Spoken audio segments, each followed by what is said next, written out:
Assalamualaikum, selamat datang di Berbagi Kisah Channel. Salam sejahtera, rahayu, rahayu, rahayu. Semoga hari ini membawa keselamatan dan kelimpahan rezeki bagi kalian. Amin. Alhamdulillah, puji syukur, semoga panjenengan semua dalam keadaan sehat walafiat. Pada kesempatan kali ini, kita akan mengulas mengenai asal-usul dua makam Sunan Bonang di Jawa Timur.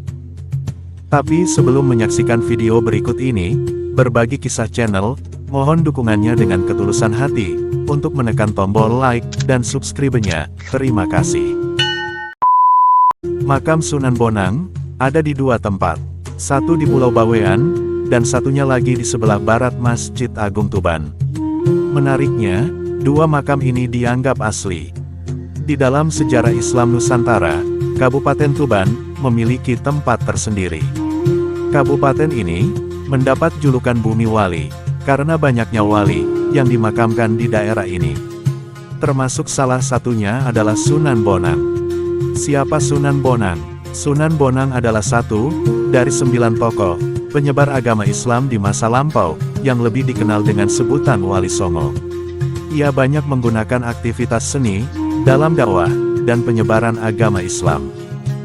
Beberapa karya seni yang diciptakan Sunan Bonang dalam penyebaran agama Islam, antara lain, dakwah melalui pewayangan, menyempurnakan instrumen gamelan, terutama bonang, kenong dan kempul, wujil, macapat, hingga nyanyian, tombo ati, yang terkenal hingga sekarang. Sunan Bonang, yang memiliki nama asli, Raden Maulana Magdum Ibrahim, adalah anak dari Sunan Ampel. Salah satu sisi paling menarik dari kisah Sunan Bonang sendiri adalah makamnya yang berada di dua tempat, yaitu di Bawean dan Tuban. Kedua makam ini pun dipercaya sebagai makam asli. Bagaimana keberadaan dua makam yang dianggap asli ini pun diakibatkan kegemaran Sunan Bonang berdakwah keliling hingga usia lanjut. Sunan Bonang yang sudah tua meninggal dunia pada tahun 1525 di Pulau Bawean saat sedang berdakwah. Berita meninggalnya pun segera tersebar ke seluruh tanah Jawa. Para muridnya berdatangan dari segala penjuru untuk berduka cita dan memberikan penghormatan terakhir.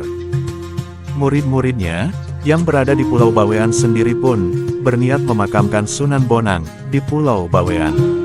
Tetapi murid-murid yang berasal dari Madura dan Surabaya menginginkan jenazah Sunan Bonang dimakamkan di dekat ayahnya, yaitu Sunan Ampel di Surabaya. Perebutan jenazah ini pun berlanjut. Bahkan, dalam hal mengkafani jenazah Sunan Bonang, mereka pun tak mau kalah. Jenazah yang sudah dibungkus dengan kain kafan milik murid-murid Bawean masih ditambah lagi dengan kain kafan dari murid-murid Surabaya. Bulat tekad untuk membawa jenazah Sunan Bonang ke Surabaya. Pada malam harinya, murid-murid dari Madura dan Surabaya pun menggunakan ilmu kebatinan untuk membuat ngantuk orang-orang Bawean. Dalam keadaan terburu-buru, diangkutlah jenazah Sunan Bonang ke dalam kapal dan hendak dibawa ke Surabaya. Dikarenakan tindakan yang tergesa-gesa ini, tanpa disadari orang-orang Madura dan Surabaya, kain kafan jenazah tertinggal satu. Kapal layar yang bersemangat ini segera bergerak ke arah Surabaya. Sayangnya, saat berada di perairan Tuban, tiba-tiba kapal yang dipergunakan tidak bisa bergerak.